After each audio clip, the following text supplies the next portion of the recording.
SB intermediate college में online drawing class चल रहा है, जिसमें हमारे इस बार 2020 के वार्षिक बोर्ड परीक्षा में अंजलि पटेल ने 88.66% और तनुज पाल सिंह ने 82.44% जो है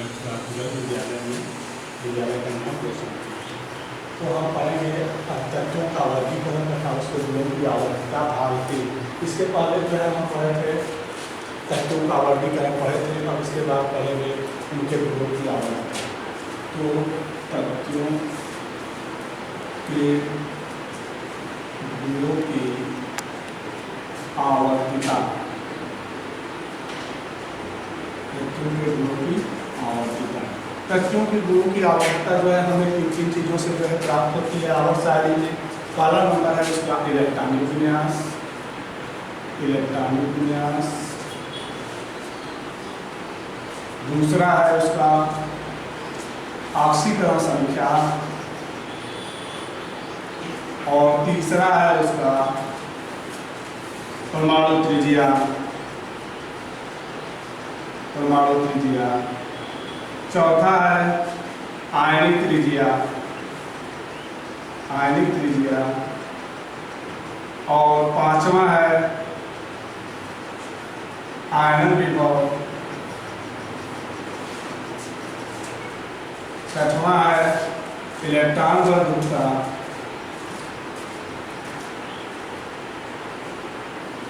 सातवां है विद्युत ऋणात्मकता, ऋणात्मकता।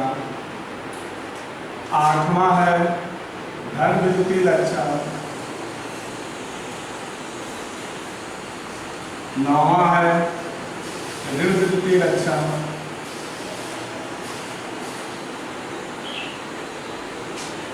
10वां है ऑक्सीकारक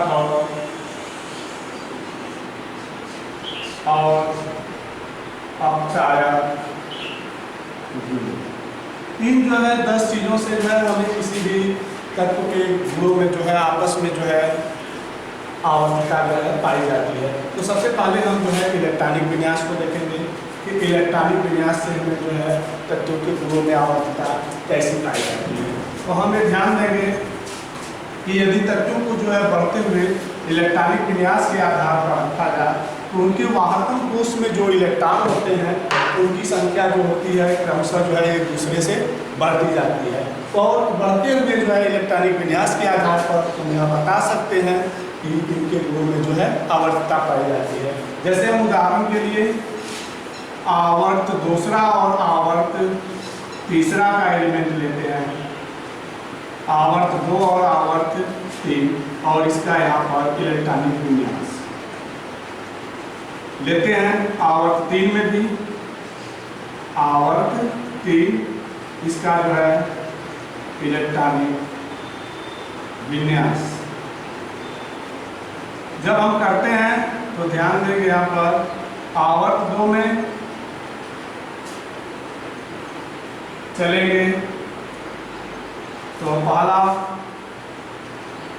है lithium, beryllium, boron, carbon, nitrogen, oxygen, chlorine.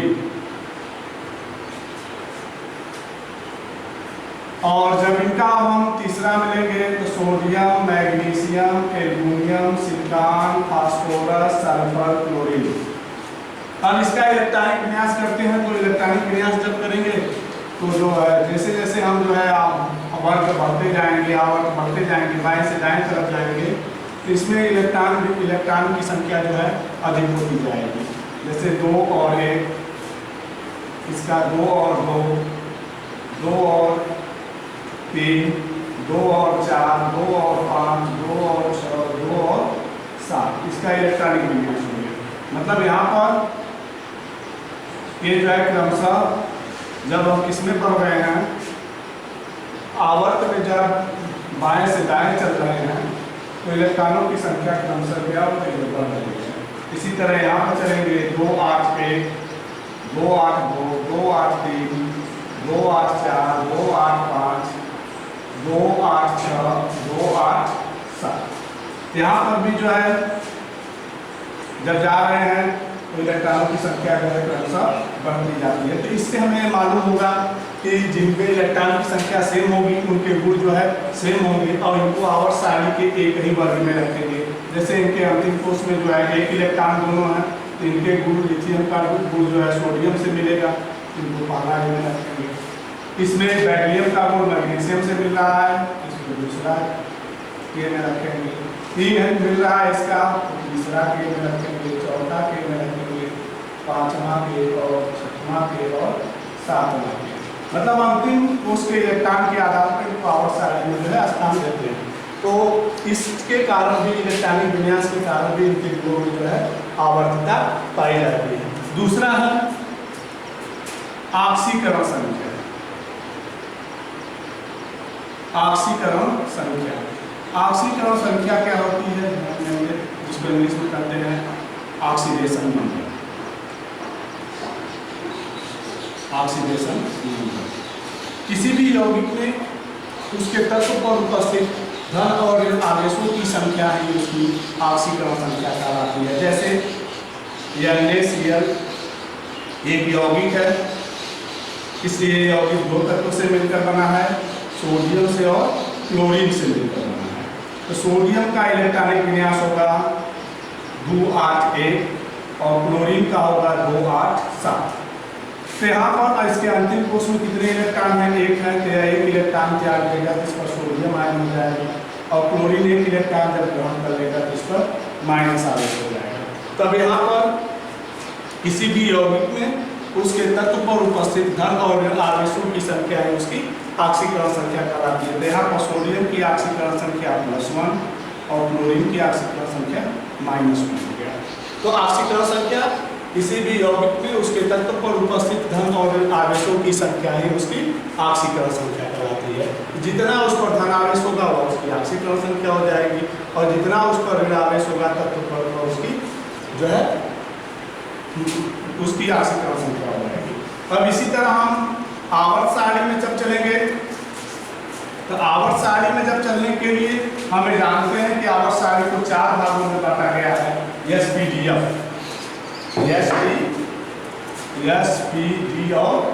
आवर्त सारणी को 4 भागों में बांटा गया है। तो हमें देखेंगे कि S ब्लॉक के जितने भी तत्व होते हैं वह धन जो है ऑक्सीकरण संख्या प्रदर्शित करते हैं, क्योंकि धन ऑक्सीकरण संख्या इसलिए प्रदर्शित करते हैं क्योंकि वह ऑक्सीकरण संख्या जो है उनके इलेक्ट्रॉनों पर वाहतम कोष के जो है इलेक्ट्रॉनों पर निर्भर करती है। और जो P ब्लॉक के एलिमेंट होते हैं, S ब्लॉक के एलिमेंट जो होते हैं ये धन ऑक्सीकरण संख्या प्रदर्शित करते हैं और P ब्लॉक के जो एलिमेंट होते हैं वे धन और ऋण दोनों जो है ऑक्सीकरण संख्या प्रदर्शित करते हैं। क्यों दोनों प्रदर्शित करते हैं? क्योंकि धन ये निर्भर करता है उनके जो है वाहतम कोष के इलेक्ट्रॉनों की संख्या पर। और हम जानते हैं कि P ब्लॉक में इलेक्ट्रॉनों की संख्या जो है क्रमशः जो है बढ़ती जाती है, +1 से लेकर जो है +7 तक होती है, जो है बढ़ती जाती है। तो यहाँ पर P में जो है धन और ऋण दोनों ऑक्सीकरण संख्या प्रदर्शित होती है। पहले 1 से लेकर 7 तक जो है बढ़ता है और फिर उसके बाद -4 से लेकर -1 तक। ये जो है इसका ऋणात्मक ऑक्सीकरण संख्या और ये इसका धनात्मक ऑक्सीकरण संख्या है। तो इसको हम S और P ब्लॉक में जो है देखते हैं। आवर्त 2 और आवर्त 3 में मिल जाएगा। आवर्त 2 और आवर्त 3, पहला धन ऑक्सीकरण संख्या और जो है ऋण ऑक्सीकरण संख्या। देखेंगे पहला धन ऑक्सीकरण संख्या, पहला ले लेंगे lithium, beryllium, boron, carbon, nitrogen, oxygen और जो है फ्लोरीन। दूसरा ले लेते हैं sodium, magnesium, aluminium, silicon, phosphorus, sulphur और क्लोरीन। इनकी जो है धन ऑक्सीकरण संख्या और ऋण ऑक्सीकरण संख्या देखते हैं। तो पहले धन ऑक्सीकरण संख्या देखेंगे। तो धन ऑक्सीकरण संख्या यस ब्लॉक में कौन कौन से एलिमेंट हैं? पहला और लिथियम और बेरिलियम। तो यहाँ से पहला से लेकर 7वां तक बढ़ेगा, 4, 5, 6 और 7। लेकिन ऋण ऑक्सीकरण संख्या सिर्फ पी ब्लॉक में होता है, सिर्फ जो है इसमें से होगा पी ब्लॉक में होगा। एस ब्लॉक में ऑक्सीकरण संख्या जो है नहीं होती है, क्योंकि वह आटम को उसके इलेक्ट्रॉन को, क्योंकि पी ब्लॉक में इलेक्ट्रॉनों की संख्या 1 से 7 हो जाती है और जो है एस ब्लॉक में इलेक्ट्रॉनों की संख्या 1 और 2 होती है, क्योंकि एस में जो है केवल 2 एलिमेंट होते हैं और पी में जो है आपके 6 एलिमेंट होते हैं। तो इसमें जो है केवल इनकी ऑक्सीकरण संख्या 1 से लेकर जो है 2 तक होती है प्लस में, और इसका जो है माइनस में होती है। तो यहाँ पर जब हम कार्बन से चलते हैं तो कार्बन का -4, -3, -2 और -3, क्योंकि कार्बन के पास जो है कितना है, 4 इलेक्ट्रॉन अंतिम कोश में है, ये 4 इलेक्ट्रॉन ले भी सकता है और 4 इलेक्ट्रॉन ले भी सकता है। और नाइट्रोजन के पास अंतिम कोश में 5 इलेक्ट्रॉन है, तो 5 त्याग भी कर सकता है और 3 ग्रहण कर सकता है। ऑक्सीजन के पास जो है 6 इलेक्ट्रॉन है, तो 6 त्याग करेगा तो 6 प्लस हो जाएगा, और यदि ग्रहण करेगा तो माइनस में। फ्लोरीन की ऑक्सीकरण संख्या, फ्लोरीन का परमाणु क्रमांक 9 होता है, तो 2 और 7, ये 7 ले भी सकता है, धन में चला जाएगा और ये लेगा तो माइनस में। तो यहाँ पर ऋण ऑक्सीकरण संख्या -4 से -1 होती है, और यस और पी ब्लॉक में जो है धन ऑक्सीकरण संख्या +1 से लेकर +7 तक होती है। तो इसके कारण भी इसके गुणों में जो है आवर्तिता पाई जाती है। तीसरा इसका मेन पॉइंट है परमाणु त्रिज्या। परमाणु त्रिज्या इसको इंग्लिश में बोलते हैं एटॉमिक रेडियाई। एटॉमिक रेडियाई इसको जब भी प्रदर्शित करते हैं एंगस्ट्रॉन से प्रदर्शित करते हैं। तो परमाणु त्रिज्या क्या है, ध्यान देंगे।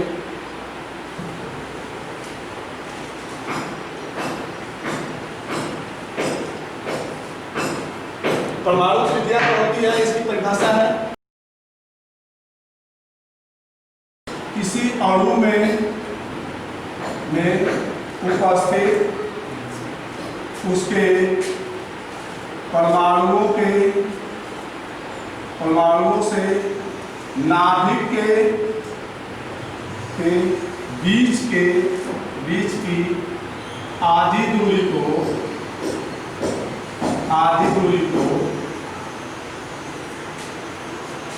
परमाणु की त्रिज्या कहते हैं, जिसे एंगस्ट्रॉन से प्रदर्शित करते हैं। एंगस्ट्रॉन बराबर हो जाए नाभिक के बीच की दूरी बटे की दूरी बराबर हो जाएगा 2। मतलब किसी भी अणु में उपस्थित उसके परमाणु, मतलब जो अणु बना होगा जिस परमाणु से, उससे नाभिक के बीच की जो आधी दूरी होगी उसी को जो है हम क्या कहेंगे, परमाणु की त्रिज्या कहेंगे। इसे ए से प्रदर्शित करते हैं। जैसे उदाहरण के रूप में क्लोरीन ले लेते हैं अणु। तो क्लोरीन जो है किससे मिलकर बना है, 2 क्लोरीन अणु जो है 2 क्लोरीन परमाणु से मिलकर बना है। तो इनकी जो है परमाणु त्रिज्या है क्लोरीन का 1.98 एंगस्ट्रॉन। ये 2 जो है आपके क्लोरीन अणु है, ये इनका नाभिक है। तो इसकी पूरी दूरी जो है आपकी 1.98 एंगस्ट्रॉन है। तो ये क्लोरीन की परमाणु त्रिज्या क्या होगी, तो इसके नाभिक से आधी दूरी, इसकी आधी दूरी जो है हो जाएगी क्लोरीन अणु की त्रिज्या। तो ये आपका हो जाएगा पूरा, यहाँ पर है कितना 1.98, इसका आधा हो जाएगा 9.99 एंगस्ट्रॉन। मतलब किसी भी अणु है जो परमाणु से मिलकर बना है, तो उसके नाभिक की जो आधी दूरी होगी, सेंटर से आधी दूरी जो न्यूक्लियस से होगी, वही उसकी क्या होगी, परमाणु त्रिज्या होगी। तो परमाणु त्रिज्या पर हमें ध्यान देंगे, इसमें आवर्त और वर्ग में, आवर्त सारणी में आवर्त और वर्ग में कि आवर्त और वर्ग में परमाणु त्रिज्या का क्या प्रभाव पड़ता है। तो परमाणु त्रिज्या समझ में आ गया कि किसी भी अणु में उस उपस्थित उसके परमाणुओं से नाभिक के बीच की आधी दूरी, यदि मतलब कोई भी अणु है वो परमाणुओं से मिलकर बना है, तो यदि उसके बीच की जो आधी दूरी होगी नाभिक से आधी दूरी होगी, उसी को जो है हम परमाणु त्रिज्या कहते हैं। इसको इंग्लिस्टान से प्रदर्शित करेंगे, निकालने के लिए यह नाभिक की दूरी बटे जितना नाभिक की दूरी होगी उसका आधा कर देंगे। अब हम इसको आवर्त और वर्ग में देखेंगे कि परमाणु त्रिज्या का क्या प्रभाव पड़ता है। तो अब ध्यान देंगे हम, जब हम आवर्त में बाएं से दाएं चलते हैं, बाएं से दाएं चलेंगे तो परमाणु त्रिज्या जो होती है क्रमशः कम होती जाती है। क्यों कम होती जाती है? क्योंकि इलेक्ट्रॉनों की संख्या बढ़ती जाती है। जैसे उदाहरण के तौर पर हम यहाँ पर दूसरे आवर्त या किसी भी आवर्त में ले लेंगे बाएं से दाएं की तरफ। जैसे आवर्त हम 2 ले लिए, आवर्त 2 में जाएंगे, कार्बन, नाइट्रोजन, ऑक्सीजन और क्लोरीन। इसमें जब हम बाएं से दाएं जा रहे हैं तो इसमें इलेक्ट्रॉन की संख्या जो है बढ़ती जा रही है। इसके आत्म कोष में 2 हैं, इसके आत्म कोष में 3 हैं, इसमें 4 हैं, इसमें 5 हैं और इसमें जो है 6 हैं और इसमें जो है 7 है। इलेक्ट्रॉन की संख्या जब बढ़ती जाएगी तो हमारी परमाणु त्रिज्या जो होगी वो कम होती जाएगी। क्यों कम होती जाएगी? क्योंकि जितने इलेक्ट्रॉन जो है बाहरी कोष में बढ़ते जाएंगे वे जो है नाभिक का ज़्यादा से ज़्यादा जो है बाहरी कोष का जो है स्थान घेरेंगे। इसलिए हमारी परमाणु त्रिज्या जो होगी वह बाएं से दाएं जाने पर जो है घटती है। लेकिन जब वर्ग में ऊपर से नीचे चलते हैं, ऊपर से जब नीचे चलते हैं तो इलेक्ट्रॉन की संख्या स्थिर होती है लेकिन कोष की संख्या जो है बढ़ जाती है। जैसे उदाहरण के तौर पर हम ले लेंगे पाला का ए वर्ग। तो पाला का ए वर्ग में है lithium, sodium, potassium, rubidium, caesium और फ्रांसियम। एक एलिमेंट है, तो इनको एक ही वर्ग में रखा गया है। क्यों एक ही वर्ग में रखा गया? क्योंकि सबके अंतिम कोष में क्या है? एक एक इलेक्ट्रॉन है।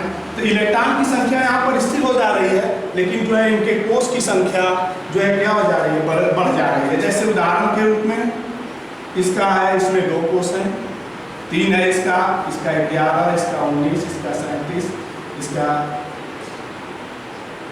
54 और इसमें जो है 32 जोड़ देंगे, 37, 18, 55 और 55 में 18 जो है जोड़ देंगे 32 तो 87 ये है। अब इनका जो है हम देखेंगे तो इसमें 2 ही कोष हैं, अब इसमें 3 कोष हो जाएंगे, 2 2 8 के। कोष की संख्या बढ़ रही है। जब कोष की संख्या बढ़ेगी तो नाभिक से बाहर कोष के बीच की दूरी जो है क्रमशः बढ़ती जाएगी। इसलिए वर्ग में जब हम चलेंगे ऊपर से नीचे के तरफ तो जो है आपके परमाणु त्रिज्या जो है बढ़ेगी और जब हम आवर्त में चलेंगे तो इलेक्ट्रॉन की संख्या बढ़ेगी लेकिन कोष जो है वही रहेगा। जैसे यहाँ पर है कोष वही है, 2 ही कोष सब में है लेकिन इलेक्ट्रॉन की संख्या जो है बढ़ रही है। जब इलेक्ट्रॉन की संख्या बढ़ेगी तो जो है परमाणु त्रिज्या क्रमशः कम होगी और जब इलेक्ट्रॉन स्थिर हो जाएंगे और कोष की संख्या जब बढ़ जाएगी तो यहाँ पर जो है परमाणु त्रिज्या अधिक हो जाएगी। वर्ग में ऊपर से नीचे जाने पर क्रमशः बढ़ता है। तो यहाँ पर 2 कोष हैं, इससे 3 कोष हो गया। इसके यहाँ से लिथियम की परमाणु त्रिज्या जो होगी सोडियम से कम हो जाएगी और सोडियम में 3 कोष है, इसमें 4 कोष है तो सोडियम का जो है पोटेशियम से कम होगा। इसी तरह जो है क्रमशः। अब इसके बाद इसका है 2 8 18 8 1, इसमें 5 कोष हो गए। इसके बाद नीचे वाले में जाएंगे 2 8 18 18 8 1, इसमें 6 कोष हो गए। तो कोष बढ़ रहे हैं लेकिन इलेक्ट्रॉन जो है आपके क्या है? स्थिर है। इसलिए इसमें जो है परमाणु त्रिज्या जो है क्रमशः ऊपर से नीचे जाने पर जो है घटती है और बाएं से दाएं जाने पर जो है बाएं से दाएं जाने पर घटती है और ऊपर से नीचे जाने पर परमाणु त्रिज्या बढ़ती है। चौथा है इसका मेन पॉइंट आयनिक त्रिज्या। तो आयनिक त्रिज्या 2 तरह की होती है, धनायनों की त्रिज्या और ऋणायनों की त्रिज्या। ध्यान देंगे। चौथा पॉइंट है इसका, चौथा है इसका आयनिक त्रिज्या। आयनिक त्रिज्या जो है दो तरह की होती है। पहला है धनायनों की त्रिज्या, धनायन की त्रिज्या, और दूसरा है ऋणायन की त्रिज्या।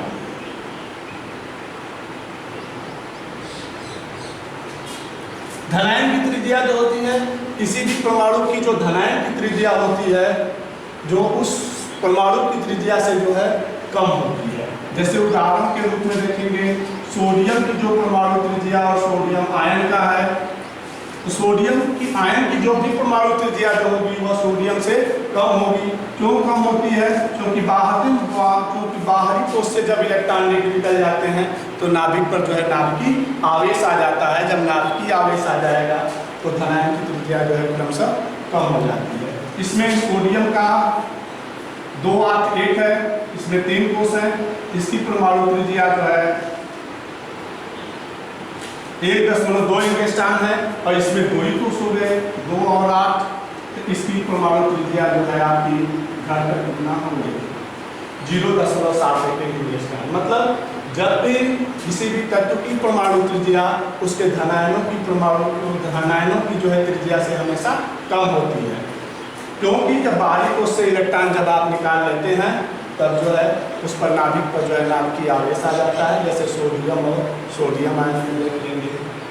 इसी तरह मैग्नीशियम का देखेंगे, और मैग्नीशियम आयन का, तो मैग्नीशियम का इतना है, लेकिन इसका हो गया 1.54 है, और इसका हो जाएगा 0.85, तो एक कम हो जाती है। और इसका भी नियम जो है वही परमाणु त्रिज्या पर ही है कि जो है आवर्त में जब हम बाएं से दाएं चलते हैं तो धनायनों की त्रिज्या जो है क्रमशः घटती है, जब वर्ग में चलते हैं ऊपर से नीचे तो जो है धनायनों की त्रिज्या बढ़ती है।